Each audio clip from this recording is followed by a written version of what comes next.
it's Robert Shoy. Welcome back to my YouTube channel, The Great Guys. যাওয়া কালকে যেন আমরা ধান কাটছিলাম, ওই ধানগুলো যেহেতু বৃষ্টি আসলে এই কারণে কালকে ভাঙাবার পারি নাই, সেই কারণে আজকে ভাঙামো দিনটা অল্প ভালো দিছে। তো চলো কিভাবে ধান ভাঙার লাগে এই ভিডিও তোমার দেখামো আর শিখামো। তো চলো এই ভিডিওটা তোমরা শেষ পর্যন্ত দেখতে থাকো, পুরা মজা লাগবে। তো গাছ যেহেতু ধান ভাঙাবার ওদিকে তো ধান দিয়ে তো গত পরে শেষ হয়ে যাবো, ধান মাটি দিয়ে সব, কারণ বৃষ্টি নামছিল কালকে আর আজকে। সেই কারণে আমি নিলাম কি এই যে লুঙ্গি পিনটা দিছি কাঁচার এখন ধান।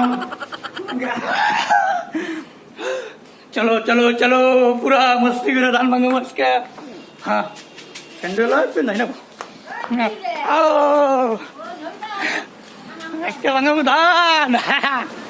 এই যে চলো চলো পুরা পুরা মজা লাগবো কিন্তু একদম পুরা ধান ভাঙা দিতে। এই যে এটা হোক মেশিনটা ভাঙাবো, কিভাবে ভাঙাবো প্রসেসগুলো সব করে বলুন। গাইস মেশিন দিয়ে ধান ভাঙাবার ক্ষেত্রে ওইরকম কোনো ধরনের বাধ্যবাধকতা নাই, যদিও আমার কালকে যেন ধান কাটছিলাম মানে দম দিয়ে ধুছিলাম, আর এখন একজনে মেশিনের উপরে থাকবো, দিলি ও ভিতরে মেশিনের ভিতরে ঢুকিয়ে দেবো, দিলি পাশ দিয়ে মানে পুরা খের বাড়া আরম্ভ করবো। এটাই এর মেন প্রসেস। আচ্ছা যদি মানে এই মেশিনগুলো না হইনি তাহলে মানুষের এই বৃষ্টিমূলক দিনে কতদিন লেগে গেল ধানই করতে। Thank you technology. তো গাইস আমি এখন অল্প হেল্প করবো, তোমরা ভিডিওটা পুরো দেখতে থাকো।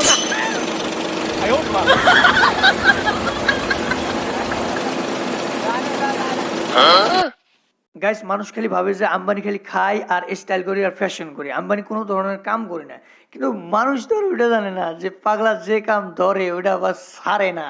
Yes that is I am. Guys একটা ছোট ইউটিউবার হিসেবে অল্প সময়ের ভিতরে আমি বহুত জায়গা ঘুরলাম, কিন্তু গ্রামগঞ্জের যেটা মানে সারুয়া পরিবেশ, এই পরিবেশের মতো পরিবেশ আমি কোনো জায়গায় পাইলাম না। সত্যি গ্রাম অনন্য অনন্য। গাইস যদিও ধান স্পিডে দিতেছে আর কাম হইতেছে, তথাপি একটা চিন্তা, যদি বাই চান্স বৃষ্টি নামে তাহলে কি হবো। দ্যাট কি হয় হবো, বৃষ্টি দিলেও আল্লাহ দিব, রোদ দিলেও আল্লাহ দিব, সব আল্লাহর হাতে। তো দেও ঠেলা পুষ্পা পুষ্পারাজ। আর এই মেশিনে ধান গুনা হেরে একবারে ভাঙে পুরো ফেলাই দেয়, পরে আমরা এই খেয়ার গুনা ঠিক আর খেয়ার গুনা ঠিক করার আগে দেখো এনে আমরা ধানের আড়ি গুনা ঢুকিয়ে দেই, ঢুকিয়ে দেওয়ার পরে এই জায়গাটা পুরো মিক্সিং হয়, আর হওয়ার পরে এই ধান গুনা এনে দিয়ে বাই করে দেয়, আর তারপরে এনে দিয়ে তো খেয়ার গুনা বাইরে পরে। আর এই যে সোনালি ধান একবার বস্তায় উঠতেছে ঘরে যাওয়ার জন্য। আচ্ছা তখন তো ভাঙাইলাম ধান, এখন এই ধান ভাঙানোর পরে যে না ধান ভিতরে রয়ে গেছে ওই ধান গুনা তো বাইর করে রাখবো। তো আমরা অল্প আদিয়া চেষ্টা করি এইভাবে আদিয়া এই ভিতরে ধান গুনা করে এদিকে একটা ধান যাবো মানে আমার সংসার আনি টুনি, এই ধান একটা যাবো মানে গেট একটা লাভ, ওই যে একটা চাও এই সাইডের গুনা এই যাও ভিতরে ধান চাও ভিতরে কোনো ধান এই ধান বাই করে ধান গুনা এইভাবে এইভাবে বাই করে দিয়ে গাইস পয়সা দিয়ে ধান ভাঙামু নাকি কন একটা ধান যাবো কেউ মিহি। হ্যাঁ এই আমার সংসারে আনি টুনি লেগে রয়েছে, আর ওই ধান এ করে গেলি গেলা সংসারে আই যাবো কন। গাইস এই ব্লগটা তোমরা যত পারো শেয়ার করো বুঝছাও, মানে মানুষকে জানাও যে হাজার থাক মানে নিজের আবাদে যেটা কষ্ট মানুষ কিভাবে কষ্ট করে, এটা তো সিম্পল কষ্ট, বাট মানে আসলে যারা কৃষক অরিজিনালি যারা 10-12 বিঘা করে ধান গাড়ে ওরা খায় প্লাস বেচে, ওর তাহলে কত কষ্ট হয়। মানুষ তো ভাবে যে ধুবড়ী ডিস্ট্রিক্ট মানে it is the part of Bangladesh, but it is the not right answer.